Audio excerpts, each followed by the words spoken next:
Romains 8, 28 contient des paroles de réconfort pour ceux qui souffrent et sont éprouvés. Du reste, nous savons que tout contribue au bien de ceux qui aiment Dieu, de ceux qui sont appelés conformément à son plan. Dieu, dans sa providence, fait en sorte que tout ce qui nous arrive, même la souffrance, la tentation et le péché, concourt à notre bien temporaire et éternel. Le psalmiste David aussi a beaucoup souffert, comme l'expriment plusieurs de ses poèmes dans le livre des psaumes. Au psaume 22, il exprime son angoisse. Mon Dieu, pourquoi m'as-tu abandonné? Pourquoi t'éloignes-tu sans me secourir, sans écouter mes plaintes? Mon Dieu, je crie le jour et tu ne réponds pas, la nuit, et je ne trouve pas de repos. Pourtant tu es le Saint, tu sièges au milieu des louanges d'Israël. C'est en toi que nos ancêtres se confiaient. Ils se confiaient en toi et tu les délivrais. Ils criaient à toi, et ils étaient sauvés. Ils se confiaient en toi, et ils n'étaient pas déçus. Mais moi, je suis un ver et non un homme, la honte de l'humanité, celui que le peuple méprise. Tous ceux qui me voient se moquent de moi, ils ricanent, ils hochent la tête. Recommande ton sort à l'Éternel. L'Éternel le sauvera. Il le délivrera puisqu'il l'aime. David ne comprenait toujours pas pourquoi Dieu, le Saint, assis sur son trône au milieu des louanges d'Israël, n'intervenait pas pour mettre fin à sa souffrance et à sa douleur.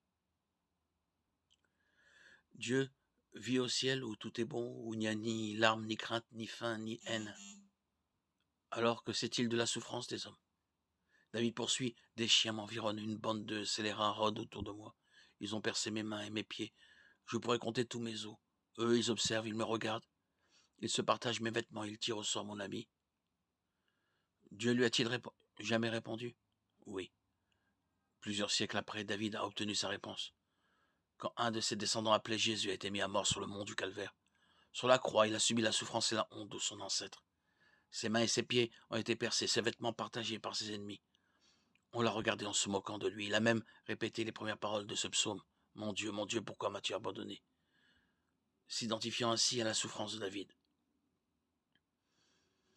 Christ, le Fils éternel de Dieu, en qui demeure la plénitude de la divinité, a vécu sur terre en tant qu'être humain et a subi la faim, la soif, la tentation, la honte, la persécution, la nudité, le deuil, la trahison, la moquerie, l'injustice et la mort. Il est donc en position de remplir l'aspiration de Job. Il n'y a pas entre nous de médiateur qui pose sa main sur nous deux, qu'il retire son bâton de dessus moi, que cette terreur ne me tourmente plus. Alors je parlerai sans avoir peur de lui. Mais ce n'est pas le cas et je reste seul avec moi-même.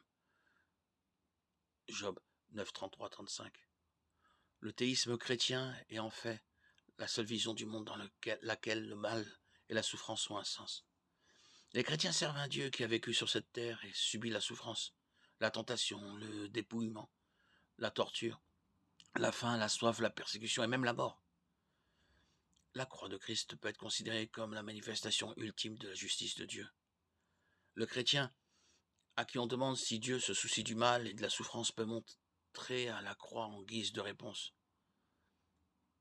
Christ a été rejeté par Dieu au point de s'exclamer mon Dieu, pourquoi m'as-tu abandonné?